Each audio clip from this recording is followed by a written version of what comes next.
India TV YouTube channel को subscribe करें और बेल आइकन दबाएं। महाराष्ट्र का, मुंबई का हाल आपने देख लिया, लेकिन अब हम एक ऐसे राज्य की बात करेंगे जो दावा ये कर रहा है कि वैक्सीनेशन ड्राइव में इस वक्त वो नंबर 1 है। हम बात कर रहे हैं राजस्थान की। स्वास्थ्य सम्मेलन में अब हमारे साथ जुड़ रहे हैं राजस्थान के हेल्थ मिनिस्टर रघु शर्मा। राजस्थान में बीते 24 घंटे में करीब 4000 नए केसेस रिपोर्ट हुए हैं। कोरोना के बढ़ते केस पर ब्रेक लगाने के लिए यहां भी 10 शहरों में आज से लॉकडाउन किया गया है। राजस्थान में कोरोना की ये दूसरी वेव से जंग का क्या है प्लान, कैसे रुकेगी कोरोना की ये बेलगाम स्पीड? तमाम सवालों का जवाब देने के लिए हमारे साथ रघु शर्मा जी जुड़ गए हैं। बहुत बहुत स्वागत है रघु शर्मा जी आपका इंडिया टीवी पर। जी नमस्ते। नमस्ते, कैसे मीनाक्षी जी? मैं बहुत अच्छी हूँ। रघु शर्मा जी, सबसे बड़ी चुनौती इस वक्त हम सभी के सामने यह है कि कैसे कोरोना पर अंकुश लगाया जा सके, क्योंकि राजस्थान का जो रिकॉर्ड मैं देख रही हूं, बीते 24 घंटे में 4401 नए रोगी मिले हैं और 18 जाने गई हैं। आप लोगों की कोरोना से लड़ाई लड़ने की स्ट्रैटेजी क्या है? हमारी स्ट्रैटेजी, पहले हमने एसओपी जारी की थी, उसमें कुछ बंदिशें लगाई, क्योंकि लॉकडाउन लगाना मैं समझता हूँ इकोनॉमिक दृष्टिकोण से उचित नहीं है, क्योंकि कई लोग ऐसे होते हैं जिनका जीवन यापन रोजमर्रा कमा के खाने की जिंदगी होती है उनकी, तो लॉकडाउन कोई सोल्यूशन नहीं है।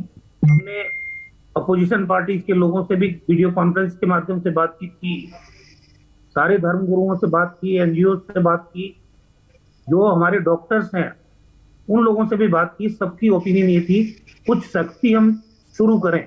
तो पहले हमने 5 अप्रैल से 19 अप्रैल 15 दिन के लिए, ताकि ये जो चेन है बढ़ते हुए केसेस की, इसको हम तोड़ सकें, उसके लिए एसओपी जारी की। स्कूल जो 1 से लेके 8 तक वो हमने बंद किए। ये हमारे सिनेमा हॉल और जितने मॉल्स हैं, रेस्टोरेंट्स हैं, उनमें पाबंदी की। 10 शहरों में रात 8 बजे से लेके 6 बजे तक का कर्फ्यू लगाया। कई सारे मेजर्स हैं, वो एसओपी बड़ी है।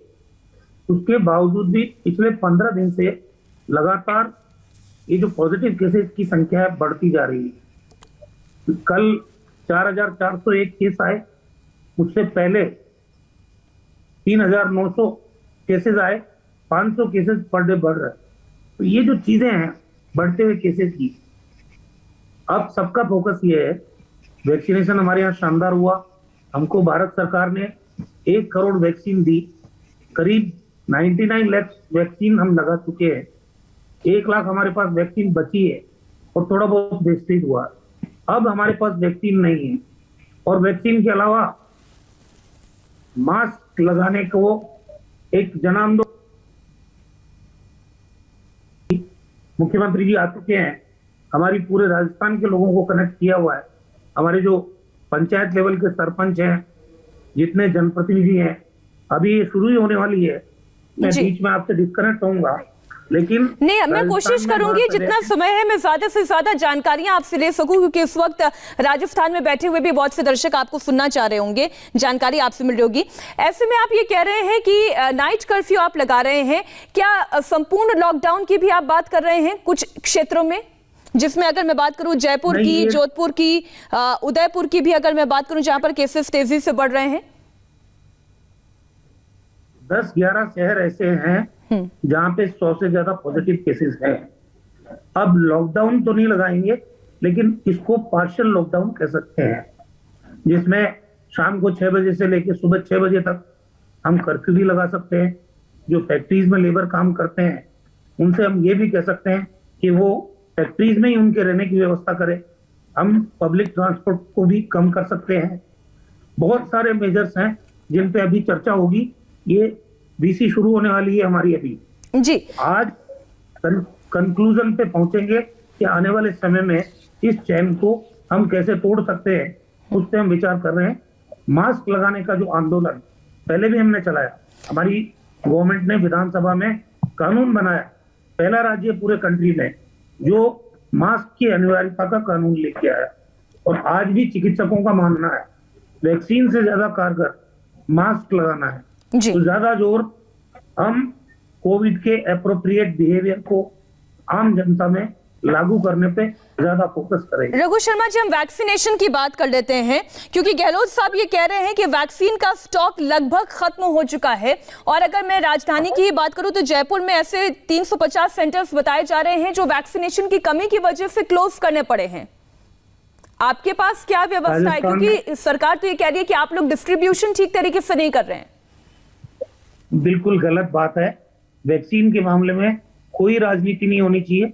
हमने कभी राजनीति नहीं की। हमको भारत सरकार ने 1,07,00,000 वैक्सीन दी अब तक। उसमें health care worker, frontline worker, 60 साल से ऊपर के लोग, 45 साल से 59 के एज ग्रुप के कोमॉर्बिड, और अब 45 से अब जो एज ग्रुप है उनका वैक्सीनेशन चल रहा है। हम एक दिन में 5,44,000 लोगों को वैक्सीनेट कर रहे थे, और हमने पहले आगाह कर दिया था कि हमारे पास वैक्सीन बची नहीं है। कल हमारे पास 1 लाख वैक्सीन बची थी। आप बताइए, पूरे कंट्री का 10% भूभाग है राजस्थान, इतना बड़ा प्रदेश है। 1 लाख वैक्सीन अगर हमारे पास स्टॉक में मौजूद है, कैसे वैक्सीनेट करेंगे लोगों को, ये सवाल है। प्रधानमंत्री जी को भी चिट्ठी लिखी है मुख्यमंत्री जी ने। हमें भारत सरकार ने कहा है कि हम 4 लाख वैक्सीन आपको आज भेजेंगे, अभी आई नहीं है। लेकिन अगर 4 लाख आ भी जाती है तब भी हम तो पर डे 5,44,000 वैक्सीनेशन कर रहे हैं, और हमारा टारगेट है 2,09,00,000 लोग हैं जी। 45 साल से ऊपर के लोग, वो बेनिफिशियरी 2,09,00,000 है। उन सबको अगर एक महीने में वैक्सीनेट करें हम, तो हमको 7 लाख डोज पर डे चाहिएगा। 7 लाख लोगों को वैक्सीनेट करने की हमारी तैयारी भी है। हमने स्टोरेज की पर्याप्त व्यवस्था की है। मतलब आप ये कह रहे हैं कि अभी आपके पास केवल 1 लाख स्टॉक बचा है, आपको कम से कम 7 लाख की जरूरत है, और केंद्र सरकार फिलहाल ये कह रही है कि हम आपको केवल 4 लाख अभी मुहैया करा रहे हैं। नहीं, 7 लाख की जरूरत नहीं है। 7 में कह रही हूँ, 7 30 लाख की जरूरत है। 30 लाख की जरूरत है जी। एक दिन में लगा देंगे जी। तो 30 लाख की जरूरत है, और अभी केंद्र सरकार आपको ये कह रही है कि वो केवल 4 लाख वैक्सीन की डोज आपको दे सकती है।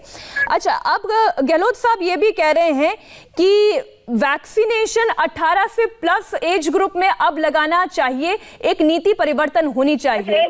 क्यों ऐसा कह रहे हैं, कि जबकि अगर मैं डोसेज की बात करूं, आप मुझे खुद आंकड़ा दे रहे हैं कि 30 लाख की जरूरत है और अभी केवल 4 लाख डोज ही आपको मिल पाएगी।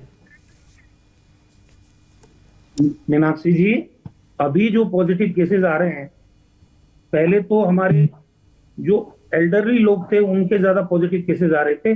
अब सिग्निफिकेंट बात यह है कि अब कम एज के जो बच्चे हैं, नौजवान हैं, वो भी पॉजिटिव हो रहे हैं। और सबसे बड़ी चीज है कि आरटीपीसीआर टेस्ट में भी नेगेटिव आ रहे हैं वो। जब हम उनका सीटी स्कैन करते हैं तब पता चलता है ये पॉजिटिव है, तब तक डिले हो जाता है। ये जो कैजुअलिटी हुई है, इसमें यंग जनरेशन के लोगों की भी मृत्यु अब शुरू हुई है होना, तो ये खतरे के निशान की तरफ बढ़ रहे हैं। इसीलिए हमने कहा कि आप ये जो एज का रेस्ट्रिक्शन है इसको हटा दो। जो भी वैक्सीनेट कराना चाहे अपने को, उसको वैक्सीनेशन देना चाहिए। आने जाने का जो व्यवस्था है, जैसे जो फ्लाइट से आने वाले लोग हैं, जो ट्रेन से आने वाले लोग हैं, या बसेस से सफर करने वाले विद इन द स्टेट हैं, या फिर और दूसरे राज्यों में जाने वाले लोग हैं, उनके लिए क्या कोई स्पेशल गाइडलाइंस राजस्थान सरकार ने बनाई हैं? हमने कंपलसरी किया है कि आप 72 आवर्स, पास्ट 72 आवर्स में आरटीपीसीआर टेस्ट करा के नेगेटिव रिपोर्ट लेके आएंगे, तभी हम अलाउ करेंगे। चाहे आप बाई एयर आ रहे हैं, चाहे बाय ट्रेन आ रहे हैं, चाहे बाय रोड आ रहे हैं, ये हमने तय किया है, और इसको एनफोर्समेंट करना हम सुनिश्चित कर रहे हैं। जी, एक आखिरी सवाल। उदयपुर में आप 6 बजे से सुबह 6 बजे तक के नाइट कर्फ्यू की बात करते हैं, जयपुर में आप 7 बजे से करते हैं, जोधपुर में आप 8 बजे से करते हैं। वहां विपक्षी दल बीजेपी आपसे ये कह रहा है, ये राजनीति आप कर रहे हैं। ये राजनीति की बात नहीं है। उनको शायद मालूम नहीं है, उदयपुर के अंदर हर 3 आदमियों का टेस्ट करते हैं ना, तो 2 आदमी पॉजिटिव आ रहे हैं। वहां ग्रेविटी ज्यादा प्रॉब्लम है, इसलिए हमने 6 बजे सिर्फ उदयपुर में किया है। अब जो शहर ज्यादा आ रहे हैं पॉजिटिव, वहां भी वही टाइम रखेंगे, लेकिन उदयपुर में बढ़ते हुए संक्रमण को रोकने के लिए, क्योंकि जब मैं कह रहा हूं 3 लोगों के टेस्ट होंगे, 2 पॉजिटिव निकल रहे हैं, हर तीसरा आदमी पॉजिटिव निकल रहा है। तो ये चिंता की बात है। जी जी, रघु शर्मा जी बहुत बहुत धन्यवाद इंडिया टीवी के साथ जुड़ने के लिए और इस सार्थक चर्चा के लिए। और हम उम्मीद करते हैं कि जब आप मीटिंग में बैठेंगे तो किसी अच्छे निष्कर्ष तक पहुंचे कि कोरोना की वैक्सीनेशन हर घर तक 45 से ऊपर की उम्र के लोगों तक पहुंच पाए। स्वास्थ्य सम्मेलन में हमारे लिए फिलहाल वक्त, हमारे साथ अब थोड़ी देर में जुड़ेंगे एम्स के डायरेक्टर रणदीप। नमस्ते, मैं हूं मीनाक्षी जोशी। वीडियो और खबरों से अपडेट रहने के लिए India TV YouTube channel subscribe करें, बेल आइकन दबाना ना भूलें। जुड़े रहें इंडिया टीवी के साथ।